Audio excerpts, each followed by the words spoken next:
Podcast Answer Man, episode number 105.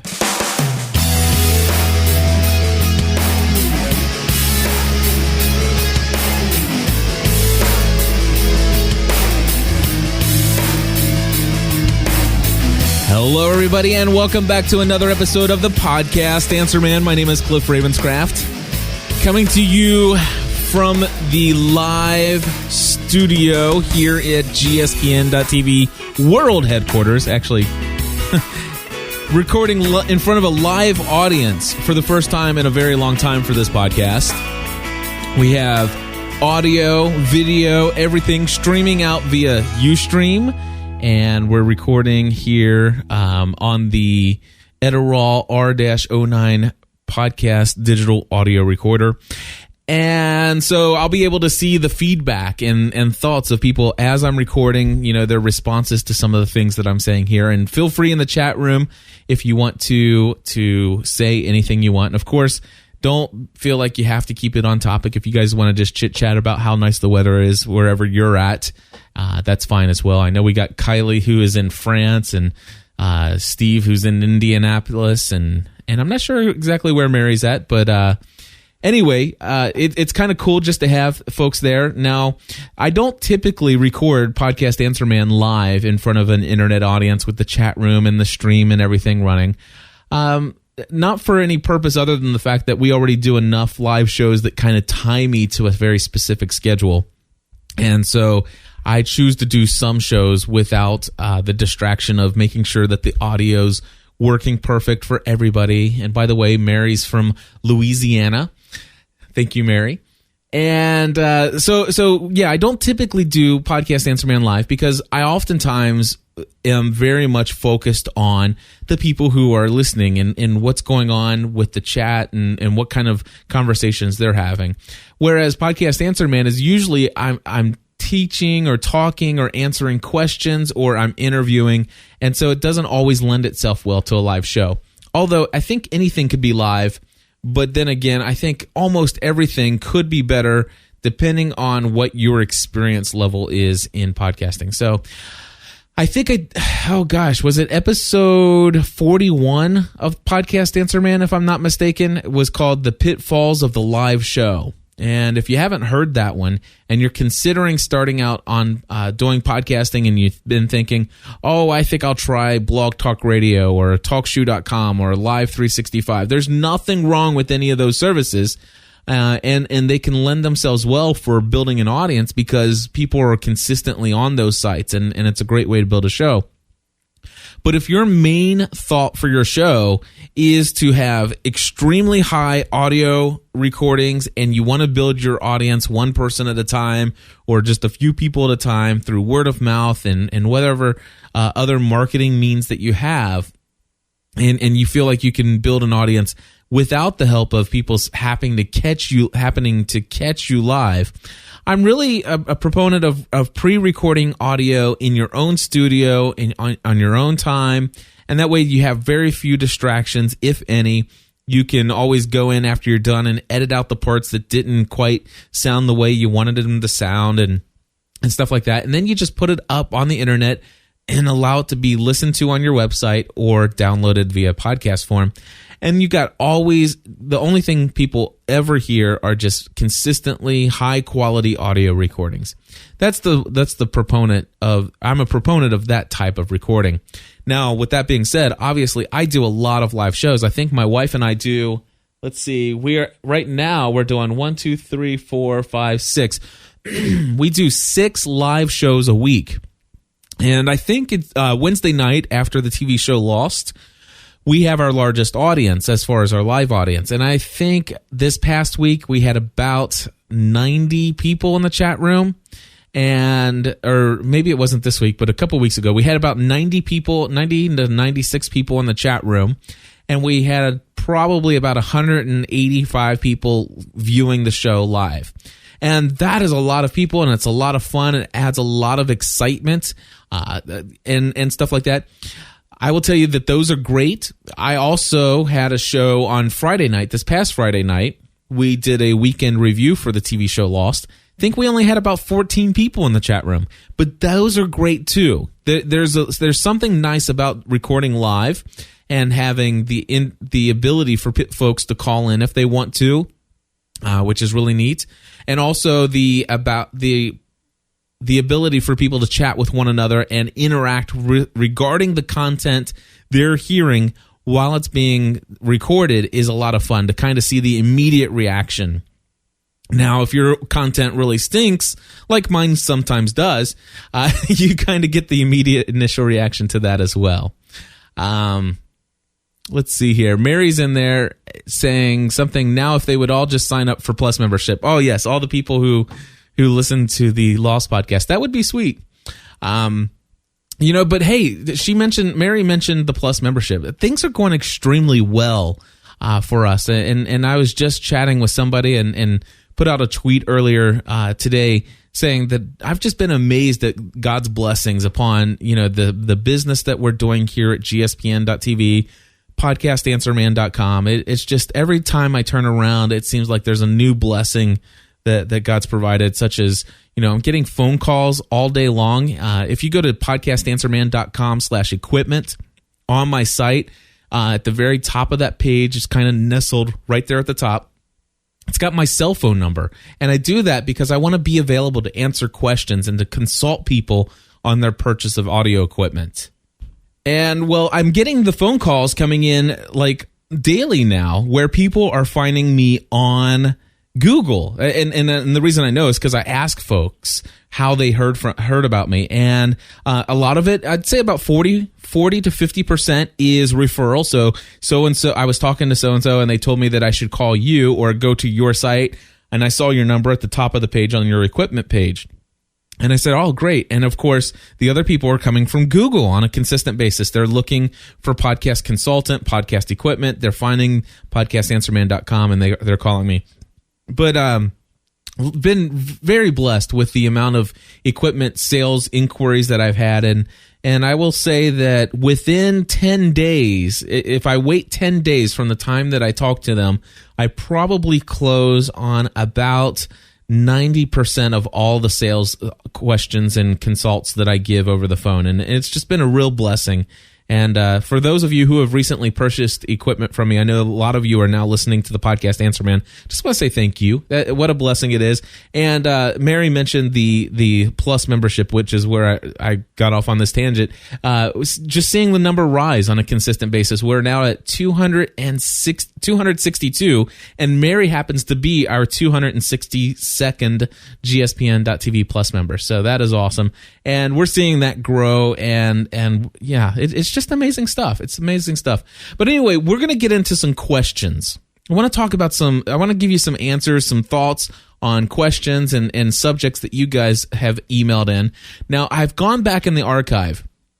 I use Gmail to receive all the emails that I bring in.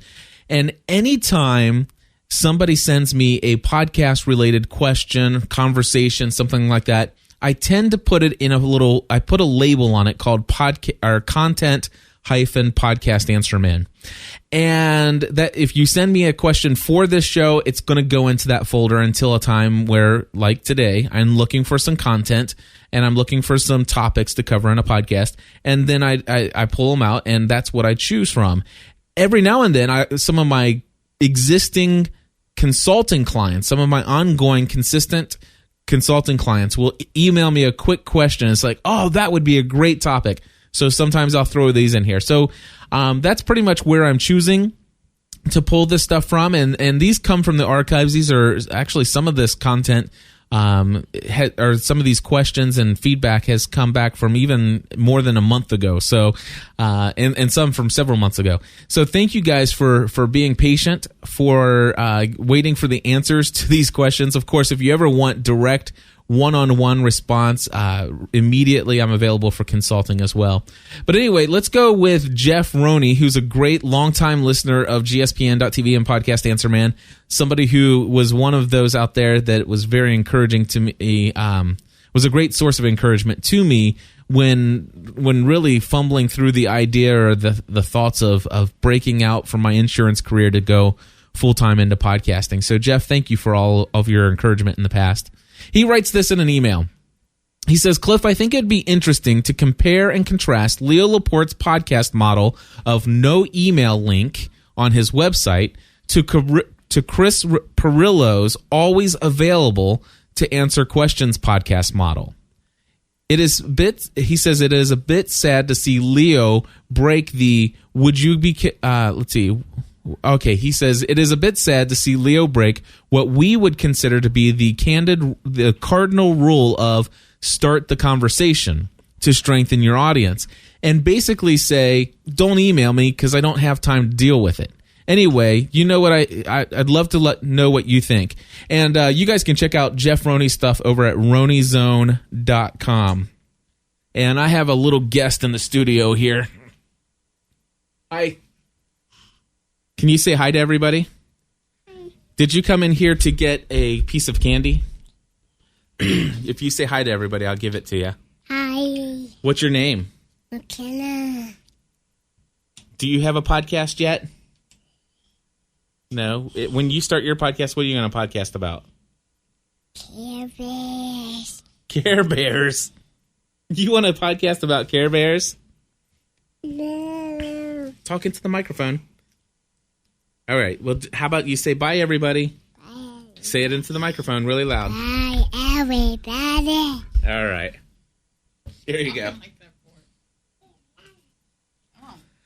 All righty. So basically, here's the cool thing. Now, some folks would love to just completely ignore the fact that just existed, that just happened.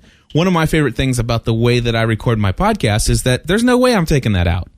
That was my 3-year-old daughter who came in to steal a little peppermint out of Daddy's pocket while he was recording.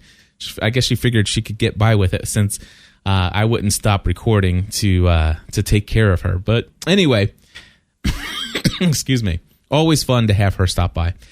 One of the greatest blessings, by the way, of working for yourself and working at home is the fact that your daughter can walk in and say, "Hey, Dad, how's it going?" And you're always there. So awesome stuff. So anyway, Jeff asked this question. By the way, Jeff, if you want to find out some of the stuff he's doing in podcasting and new media, he's doing some really great audio book adventure stuff. You can find it over at RoneyZone.com. That's RONEY zone.com. He is fast. He does fascinating work with background audio, creating just telling a story, but using a lot of sound effects. If you remember the early days of radio where you would have these Foley artists creating sound effects of people walking, closing doors, he goes through and does some really cool stuff, but does it with a little bit more up-to-date and very cool sounding sound effects. So, Jeff, great job with the stuff you're doing. Now, he asked me, Leo Laporte, if you don't know who he's one of the people that I look up to in this space. I've always been a fan of Leo. I first found out about Leo Laporte when he was hosting a technology-based TV show called The Screensavers on a cable network called ZDTV, and it later became Tech TV. Anyway, it was always fascinating just to hear the latest and the greatest in technology. And if it weren't for Leo, I don't think I would have heard of podcasting back when I did.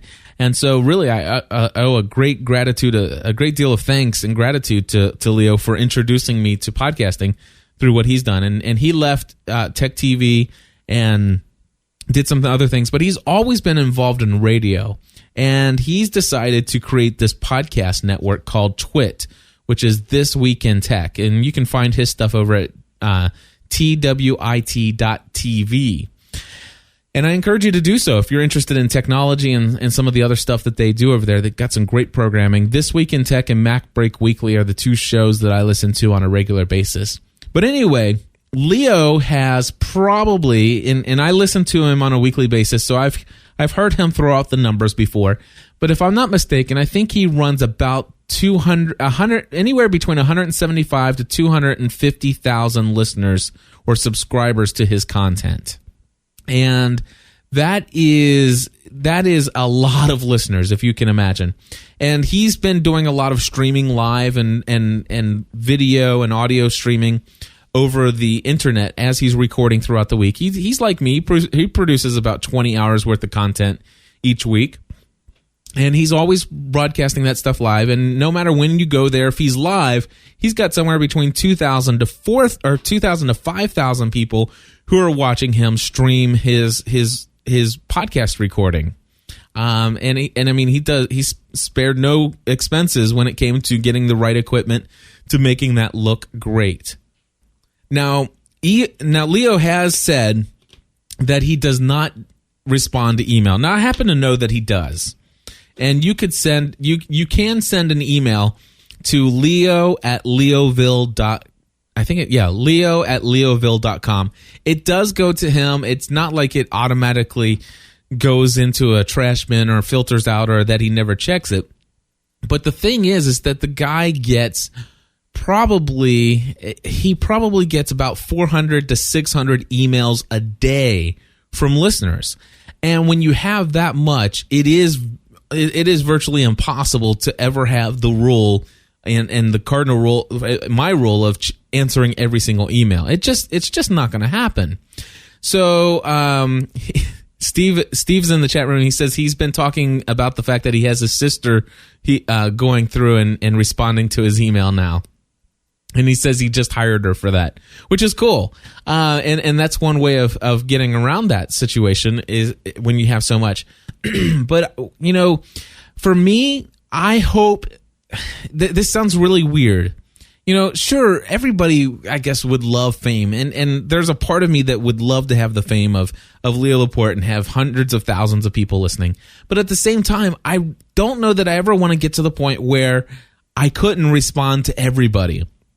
And maybe that's short-sighted of me. And I know Timothy Ferriss, the guy who wrote the 4-Hour Work Week, he would be a little upset if I didn't even think and consider the fact of how can I get to that point. But here's the situation. I think that you can do some things that will minimize the amount of email you get that you don't want to respond to. And Steve says he wants a job answering my email when I get that big. So Steve, I'll keep you in mind. And I'll remember that.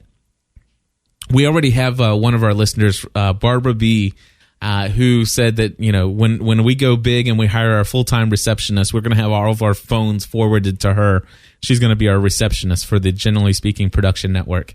But anyway, so here's the situation. What I think is that if you create opportunities for people to connect with each other, then there's not that consistent need to directly interact with the host of the show. And now Leo's done some great things. He's got a forum, but yet you still, when you're managing hundreds of thousands of people, now hundreds of thousands of people are not interacting in these forums, but still when you've got 3,000 people or 5,000 people in a chat room and in various chat rooms and all these people who want to interact with each other on the forum, and you got so many people who want to interact with you directly, it can get a little out of control. If there's anything that I could think about when it comes to Leo Laporte's stance on don't email me because I get too much email. I just don't have time to deal with it. I don't know that it's wise to use those words. And because one of the things I think that is the nicest thing about when it comes to this new media is being approachable. And I think that's what drew a lot of people in. It's like you listen to your favorite podcaster, with the exception of maybe 3 people, Leo Laporte being one of them.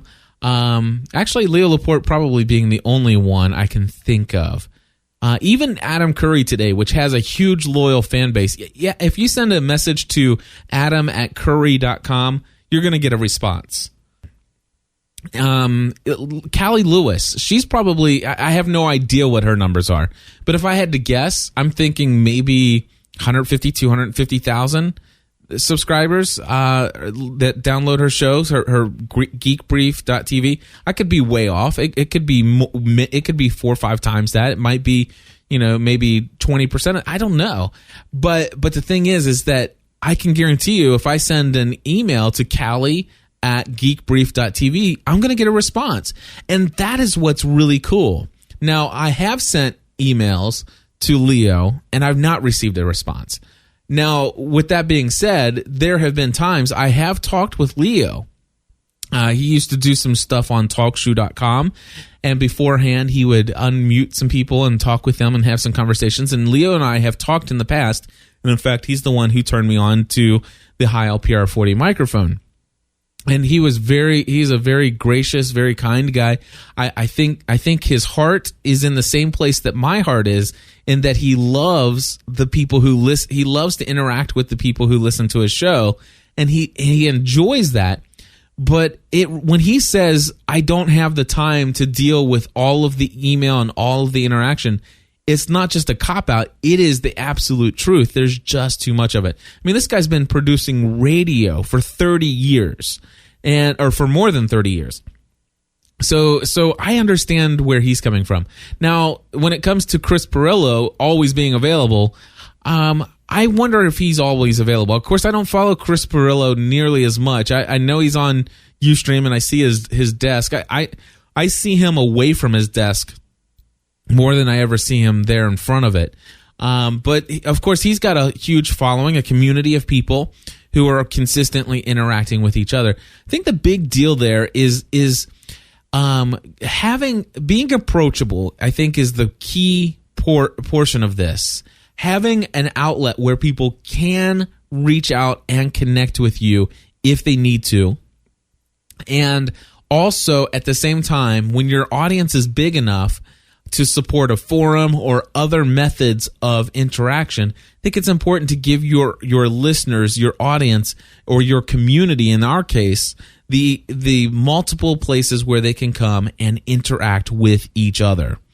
And so by that, I mean, for example, we have several people in the chat room right now who are able to talk back and forth to each other on the show, or during the show.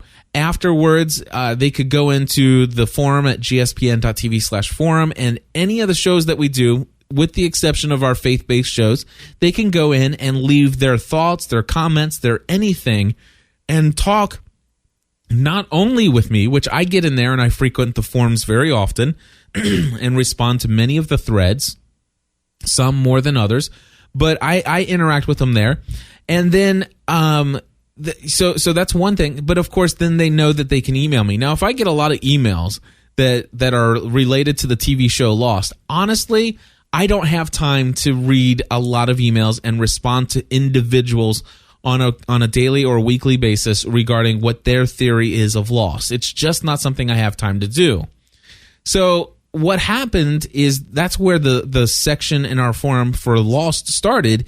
We basically said, hey, if you have a theory, the greatest place to put that is in the Lost section of our forum, because then not only will I be able to read it, but everybody will be able to read it.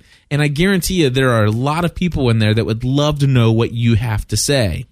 And so I basically, what I would do is if you were to watch the most recent episode of Lost, and you had a 3 or 4 paragraph thought on what you think about the most recent episode, I probably will just take that. I will post that into the forum on your behalf, and I won't use your last name unless you've ever given me permission. But I'll say, let's say Shonda C. I'll say Shonda C has just written me an email saying this. And then I post it in the forum, and it's there. And then what I do is I go into the email, and I actually read it. And I say, hey, Shonda, thank you very much. Unfortunately, I didn't have a chance to go through and read and carefully respond to this, but I went ahead and posted it in the forum so that other people could let you know what they think about your thoughts on this episode. Also, I've went ahead and put it in the folder for our weekend review of the TV show Lost. I'll see if we can possibly fit it in to the next episode. Thank you so much for contacting me. Feel free to post in the forum any of your thoughts and theories on Lost in the future. And if you ever have anything on a more personal level, feel free to always email me. I don't actually say, please don't email me your Lost theories. I have said that in the past, but I think it's probably better if you're able to remain in the place where people feel that you're approachable and that they haven't done something wrong by emailing you. And so that's kind of how I do it. I want people to understand that I'm always approachable, but at the same time, I haven't checked my email since I woke up this morning. I look in here, I've got 37 emails since last night in my inbox. 37 emails. And I'll go through those, and it'll probably take me about an hour and 15 minutes to go through, maybe an hour and a half to go through those 37 emails. But when I go through them, I will respond to every single message that is sent to me. And I do that because I feel it's important. And what'll happen though, Mary's asking, inbox 0 not achieved, and the answer to that question is no. My inbox 0, I try to get to that by 4 o'clock each day. I'm going to be a little bit past that today. I'll probably be done with inbox 0 at 4:30. But I do try to achieve 0 emails into my inbox, or in my inbox, by the time I'm done with my business for the day, which I talked about in another podcast called My Crazy Life. In fact, I will, if you're interested in knowing how I handle emails, you can go to mycrazylifepodcast.com. And where is it? Actually, you know what? It's a Plus member only episode. I apologize. If you're interested, I'll tell you what, you mentioned this episode of Podcast Answer Man, and if you're not a Plus member, email me and I'll send you a link to that one, just to show you how much I'd love to hear from you. All right, moving on, because I took a long time to talk about that one. All right, Eric S. wrote in a while back. He says, hey, he had just purchased some audio equipment from me. He says, do you have any tips on getting my business entity and LLC? I feel like it's going to cost me a lot or take a good amount of time to do. Did you take any certain avenue? Well, I will be honest with you. When I started my business, I was really uptight about this whole getting the licenses and getting everything, the LLC formed, and how am I going to do all this accounting stuff? Huge learning curve. If I need it, I will tell you, it probably took me a good bit, every bit of about 2 to 3 weeks of mental energy of worrying about all this crud. Now, today, if I had to do it all over again, I probably could accomplish the entire process in one afternoon. It really is a case of where when you first are exposed to how much you have to do, it seems so overwhelming, and it just like it's like the unknown.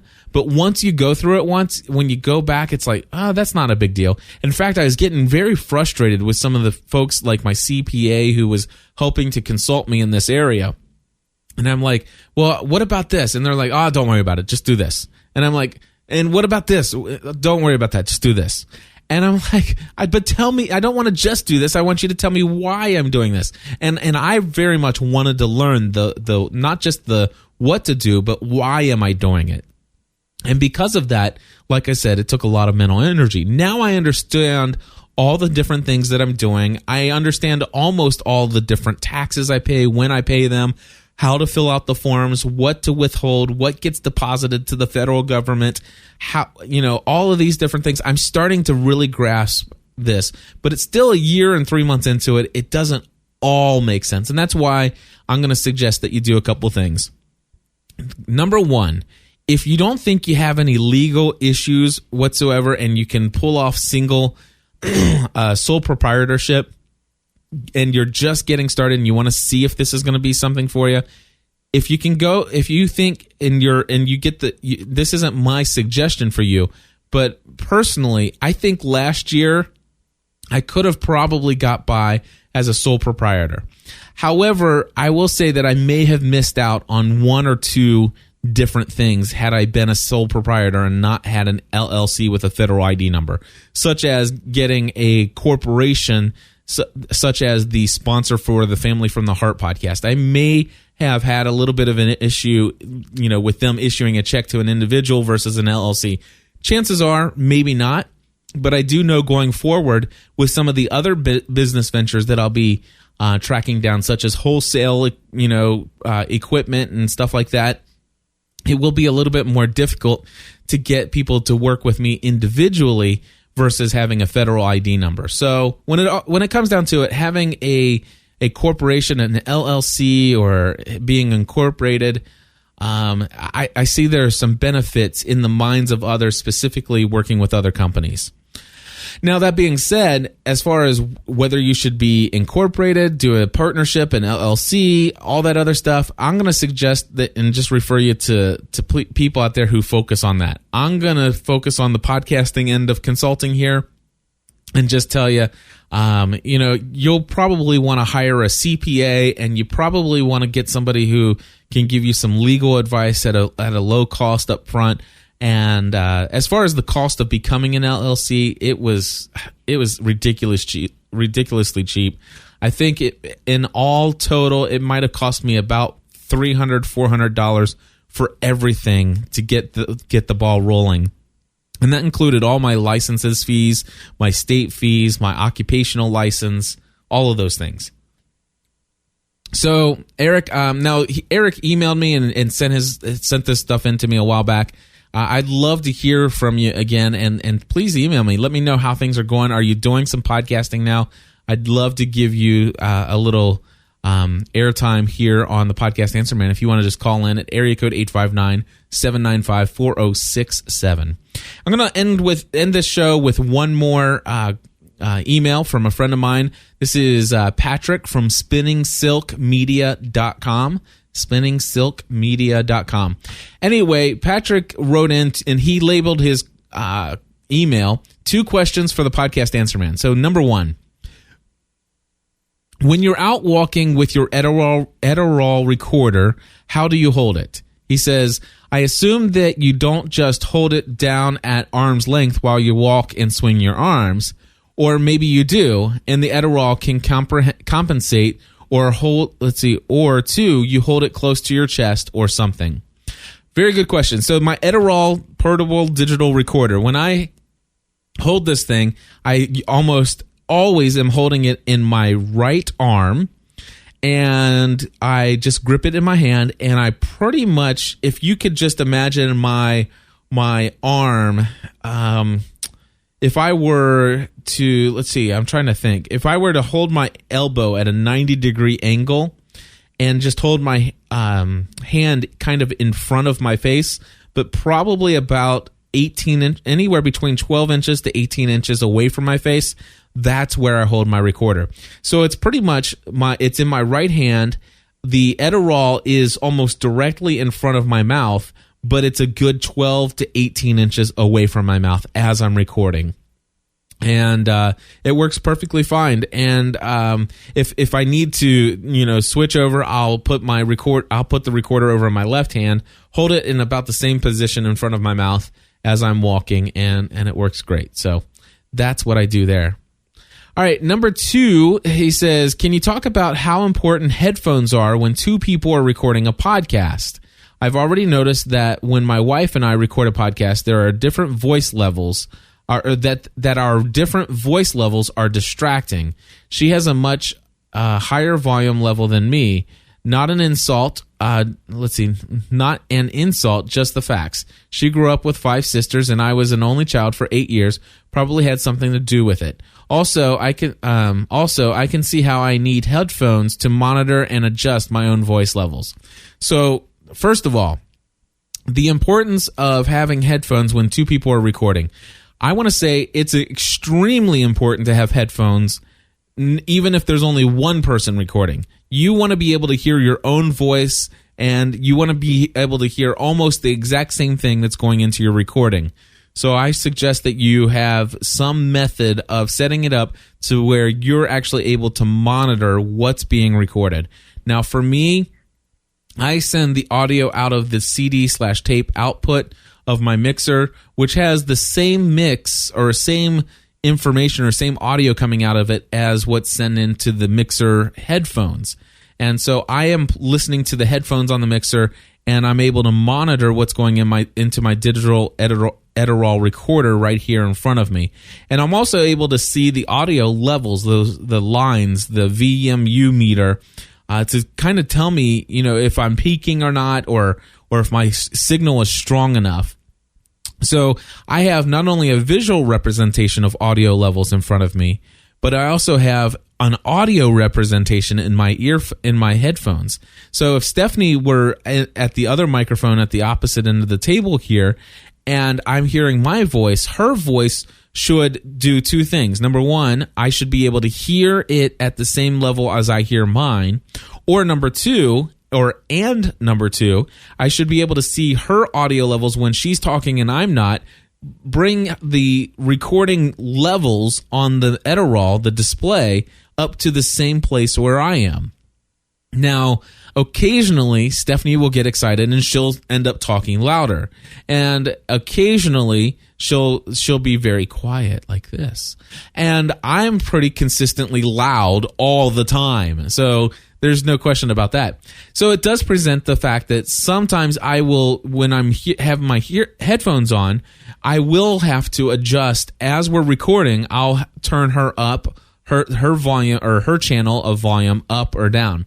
Now, the question is, if I'm the person recording, technically speaking, I'm the only person who has to have headphones. However, I'm going to suggest that Stephanie or your co-host or your interviewee, if you can, put headphones on them too, because that way they will be able to hear your audio and their audio, and they'll be able to physically know that, man, you sound a lot louder than they do. So with all that being said, let's just say you do have, so first and foremost, definitely you're going to need some headphones. One of the issues you may have when you use headphones are, for example, if for my mixer here and almost all the mixers, they typically only have one headphones jack and one volume level that controls that headphones jack. Now, we were using just a splitter, which takes, it takes the one jack and turns it into two or three. And Stephanie and I would just plug into that splitter. Well, the problem is that I like my audio to be a little bit louder than Stephanie does. And so it was too loud for Stephanie's ears, not loud enough for me. So what we ended up doing was getting a headphone amplifier. It's an external device. It's powered. And what happens is it plugs into, it's got a cable that goes from the headphones jack on the mixer into this headphone splitter / amplifier. And it's got 4 different outputs or 4 different headphones jacks, and each jack has its own volume control. And it's been a huge blessing because now Stephanie can say, wow, that's too loud. And I can turn the audio down and I can still hear it at the same level that I'm hearing it, or that I want to hear it that's comfortable for me. So that's one of the things that you may deal with when both of you are wearing headphones. Again, only the person who's controlling the audio levels on the board manually, they are the person recording and controlling the audio. They're the people who need the actual headphones for sure. Now, I just coughed, but the reason why I was a little bit, I saw that there's a question in the chat room. It says, how are you pausing? Is it a button you click with your mouse on the computer or a physical button? And so for Mary, what I'm going to do is I am actually going to hold up here in my hand, and I'm going to assume that she can see it because I'm not looking at the actual video stream. But I don't record into a computer at all. I record everything straight into a small digital audio recorder, and it has a pause button. Now, for those of you who don't know this, there have probably been about maybe 5 different times where I have paused this recording to either cough, take a drink, or whatever the case may be. And so you haven't heard those. The really nice thing about the Edirol is the button that I push to pause the recorder, it doesn't make any noise. The Edirol recorder is very good about not putting any clicks in there. So basically, what's really nice about this is that I'm able to record, and let's just say I've got this really bad scratchy throat, and I can actually just say 1, 2, 3, 4, 5, 6, 7. Now, for those who are listening to the podcast, they heard me say 1, 2, 3, 4, 5, 6, 7.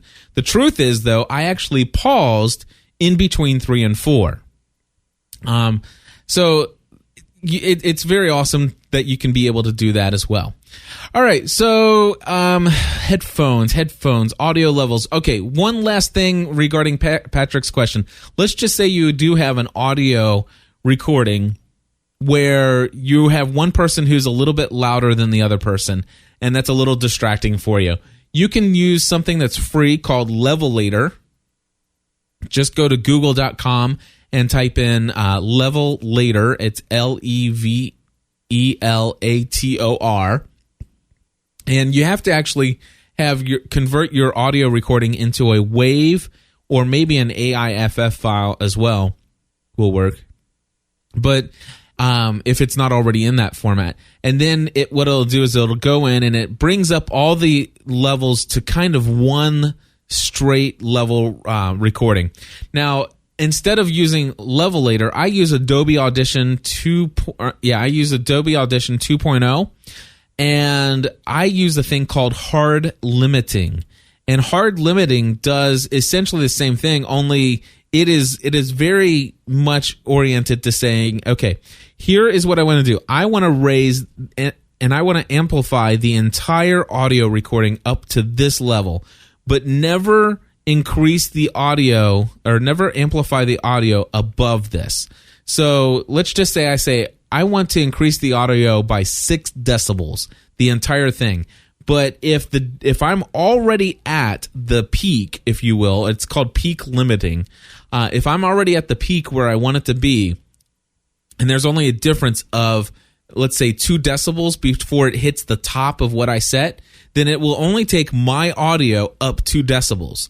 But if Stephanie is about 8 decibels below the peak, it will, and I tell it to increase it by 6, it'll raise her up 6 decibels across the board or wherever she got loud. But if she was really loud and she started to get really excited about something and she was only talking for maybe 3 minutes, where she was actually only about 3 decibels below the peak, then it will increase her only 3 decibels to hit that maximum thing. So in essence, it gives a much more equaled audio sound throughout the whole process. And that's called hard limiting. And if you're on the Mac, I did look in Sound Studio is a great Mac program. It's not nowhere. It's not nowhere. It's not anywhere as good as Adobe Audition on the PC. But Sound Studio is very cool on the Mac in that it does have a peak limiter option on there as well. Oh, wow. Another long episode of the podcast Answer Man. You know, if I'm not mistaken, I think I just got a tweet or I just got an email. I can't remember what it is, but somebody said sometimes you go on and on in your podcast and you talk for a very long time, but it's okay because your audio quality is so good it doesn't really matter. I don't know about that. But anyway, it is what it is. It is the podcast Answer Man, and I love coming to you guys and bringing this information to you. A couple things here. First of all, want to let you know I did create finally for myself a brand new production schedule. I hate that I can't pause when I'm playing music.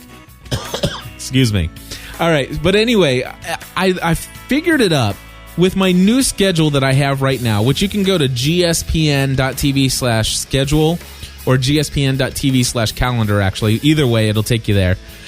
And if you scroll below the live calendar of events or the live shows, there's a list of all the shows we produce.